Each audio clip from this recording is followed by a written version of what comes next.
Di sini saya akan menerangkan mengenai pengendalian penanganan resiko. Pengendalian penanganan resiko adalah tindakan, kebijakan, atau prosedur yang dirancang untuk memodifikasi resiko agar resiko inherent turun menjadi resiko residual yang dapat diterima sesuai risk appetite organisasi.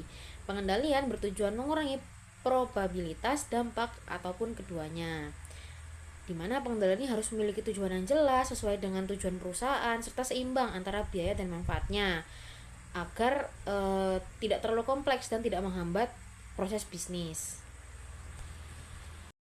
Selanjutnya adalah definisi dan tujuan pengendalian.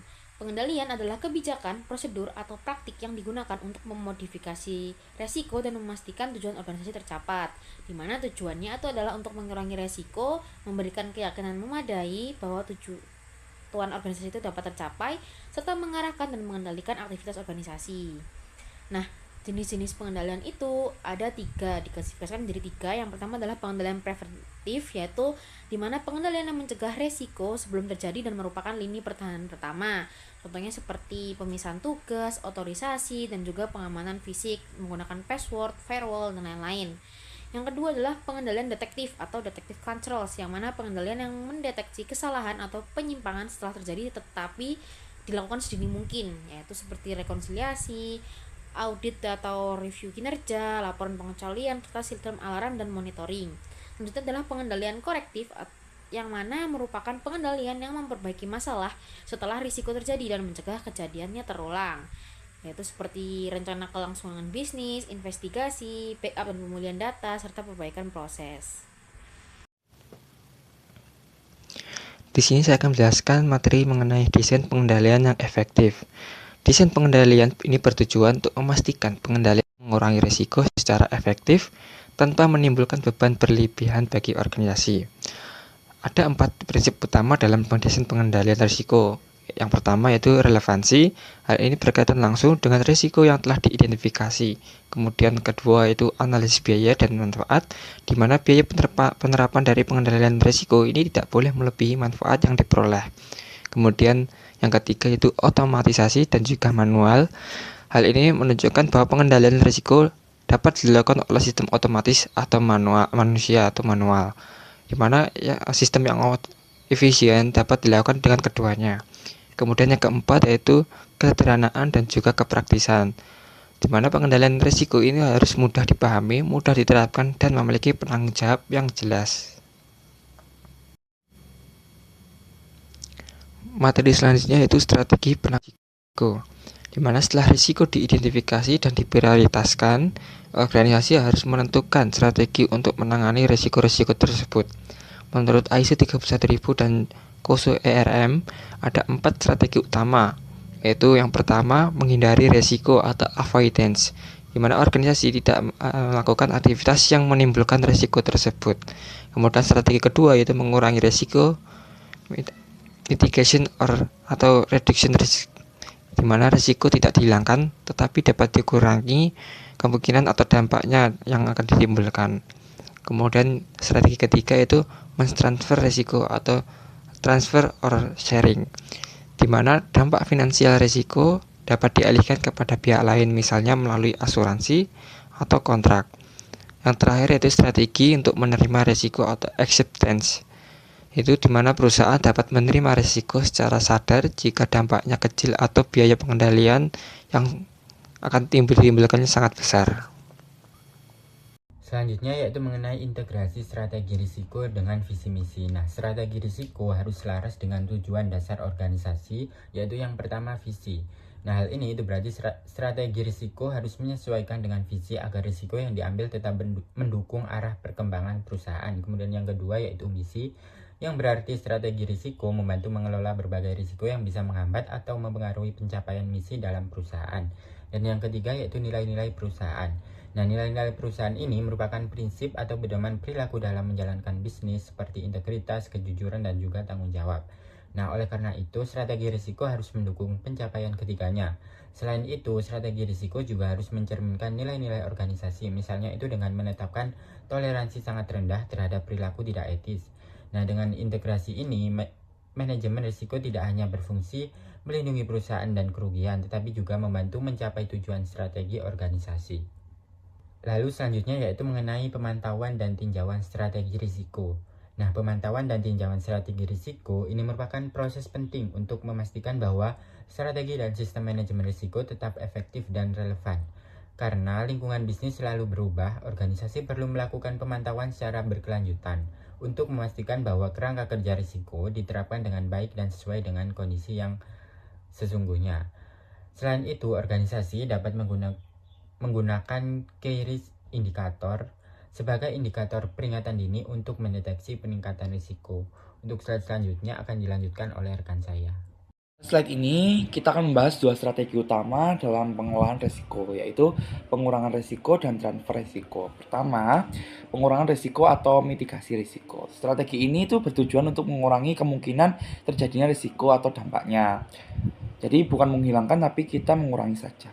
Biasanya dilakukan melalui pengendalian internal seperti tindakan preventif atau detektif atau korektif seperti itu. Yang kedua, itu transfer risiko. Strategi ini dilakukan dengan memindahkan dampak finansial risiko kepada pihak ketiga. Jadi risiko ini tetap ada, tapi bebannya dikurangi gitu, kayak beban kerugiannya tuh dialihkan kayak gitu. Jadi dengan dua strategi ini organisasi bisa lebih siap dalam menghadapi risiko tanpa harus menanggung semuanya sendiri. Nah, selanjutnya adalah strategi penerimaan risiko atau risk assessment. Ini adalah keputusan organisasi untuk menerima risiko tapi tanpa melakukan tindakan khusus untuk menghindari, mengurangi, dan mentransfernya kayak gitu. Biasanya strategi ini dipilih ketika biaya pengendalian itu justru lebih besar dibandingkan potensi keuangan atau potensi kerugian yang mungkin terjadi. Selain itu, risiko ini diterima umumnya memiliki probabilitas dan dampak yang relatif rendah. Terdapat dua jenis penerimaan risiko. Yang pertama adalah penerimaan aktif, yaitu keputusan yang diambil secara sederhana atau sadar setelah melalui analisis risiko. Yang kedua adalah penerimaan pasif, yaitu terjadi ketika kurangnya penilaian atau kesadaran terhadap risiko tersebut. Walaupun risiko yang diterima, organisasi tetap perlu memantau dan menyiapkan rencangan kontingensi sebagai langkah antisipasi jika risiko tersebut benar-benar terjadi. Baik, saya akan menjelaskan mengenai penerimaan pasif atau passive acceptance. Penerimaan pasif atau yang terkadang disebut sebagai penerimaan karena ketidaktahuan adalah kondisi di mana sebuah organisasi menanggung sebuah risiko tanpa adanya keputusan sadar untuk melakukannya.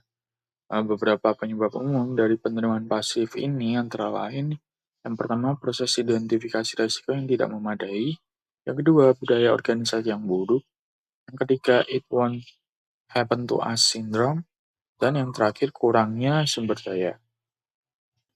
Selanjutnya, penerimaan aktif atau active acceptance. Berbeda secara fundamental dari penerimaan pasif, penerimaan aktif yang juga dikenal sebagai retensi risiko adalah sebuah strategi penanganan risiko yang disengaja dan terinformasi. Ini adalah keputusan sadar untuk menerima seluruh atau sebagian dari risiko tertentu dan untuk menanggung sendiri konsekuensinya jika terjadi. Penerimaan aktif biasanya jatuh ke dalam salah satu dari beberapa kategori. Yang pertama analisis biaya manfaat, yang kedua tidak dapat dihindari atau ditransfer, yang ketiga keputusan strategis, dan yang terakhir resiko residual. Selanjutnya dasar keputusan untuk menerima resiko. Keputusan untuk menerima suatu resiko adalah langkah penting yang harus didokumentasikan sebagai bentuk uji tuntas manajemen dan didasarkan pada 4 pertimbangan utama. Yang pertama, tingkat risiko tersebut masih berada di dalam batas risk appetite organisasi. Yang kedua, melalui analisis biaya manfaat, untuk memitigasi risiko tersebut dinilai tidak sepadan dengan manfaat pengurangannya. Yang ketiga, organisasi memiliki kapabilitas dan ketahanan yang memadai untuk menangani konsekuensi terburuk jika risiko itu benar-benar terjadi. Dan yang terakhir, keputusan juga bergantung pada sifat risiko itu sendiri, di mana risiko yang berpotensi membawa imbal hasil lebih masuk akal untuk diterima dibandingkan risiko murni yang murni membawa bahaya. Selanjutnya akan dijelaskan oleh rekan saya. Arsitektur dan strategi risiko dalam organisasi. Nah, arsitektur dan strategi risiko ini adalah komponen tingkat tinggi dari IRM yang menyediakan struktur arahan dan akuntabilitas untuk seluruh upaya manajemen risiko di sebuah organisasi. Nah, arsitektur risiko ini merujuk pada struktur organisasi, peran tanggung jawab, dan jalur pelaporan yang terkait dengan manajemen risiko. Nah, strategi risiko itu di sisi lain adalah pendekatan tingkat tinggi yang diadopsi oleh organisasi untuk mengelola risiko guna mencapai tujuannya. Nah, selanjutnya kita membahas tentang kerangka kerja tata kelola risiko. Kerangka kerja tata kelola risiko ini atau Risk Governance Framework adalah komponen dari arsitektur risiko yang mendefinisikan peran tanggung jawab dan akuntabilitas untuk manajemen risiko di seluruh organisasi. Di puncak kerangka kerja ini tuh ada Dewan Direksi. Nah, Dewan Direksi ini seringkali mendelegasikan tanggung jawabnya lebih detail kepada komite risiko. Nah, di bawah tingkat dewan itu ada manajemen eksklusif. Nah, seringkali ini seorang eksklusif senior ini ditunjuk sebagai Chief Risk Officer atau CRO, dan tanggung jawab utama berada di manajemen lini atau. Dan yang terakhir ada fungsi penjamin independen seperti audit internal. Selanjutnya akan dijelaskan oleh rekan saya.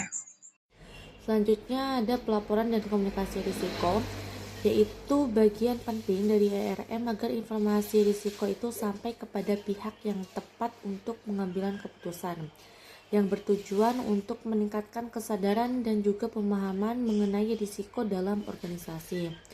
Nah, laporan risiko ini juga harus ringkas, jelas, relevan, dan juga dapat ditindaklanjuti. Lalu komunikasi risiko ini dapat dilakukan secara internal, yang dimana di dalamnya itu ada manajemen, dan juga dewan, dan dilakukan secara eksternal, yang ada investor, kreditor, dan juga regulator. Nah, komunikasi yang efektif ini juga bersifat dua arah, yaitu dialog agar ada diskusi dan umpan balik tentang risiko. Lalu ada tujuan pelaporan risiko, yaitu pelaporan risiko ini proses formal untuk mendokumentasikan dan mengkomunikasikan hasil dari aktivitas manajemen risiko. Nah, tujuan yang paling fundamental itu untuk mendukung pengambilan keputusan yang terinformasi. Lalu yang kedua untuk memfasilitasi pengawasan atau oversight. Lalu yang ketiga untuk meningkatkan akuntabilitas, dan yang terakhir itu untuk meningkatkan kesadaran risiko di seluruh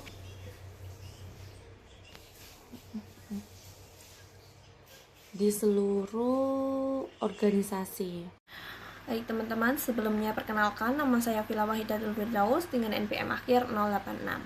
Nah, di sini aku akan menjelaskan bahasa komunikasi risiko di dalam perusahaan. Tujuannya itu supaya semua orang dari atasan sampai karyawan itu paham risiko dan tahu perannya masing-masing. Nah, komunikasi ada 3 arah. Yang pertama itu ada top down. Nah, dari atasan ke karyawan biasanya berisi aturan atau kebijakan. Yang kedua itu ada bottom up. Dari karyawan ke atasan, misalnya nih laporan masalah atau risiko baru. Dan yang ketiga itu ada horizontal antara divisi supaya nggak miskomunikasi. Nah, intinya manajemen risiko itu bukan cuma tugas satu divisi aja, tapi tanggung jawab semua orang di perusahaan. Nah, yang selanjutnya itu ada komunikasi risiko ke pihak luar perusahaan. Tujuannya itu supaya perusahaan transparan ke investor, kreditor, dan juga regulator. Biasanya itu disampaikan lewat laporan tahunan, laporan ESG, presentasi ke investor, atau website perusahaan. Nah, yang paling penting informasinya itu harus jelas, jujur, dan nggak dibuat-buat. Nah, kalau perusahaan terbuka soal risiko, investor itu juga jadi percaya. Tapi kalau nggak jelas, malah bisa bikin orang itu ragu sama perusahaan itu sendiri.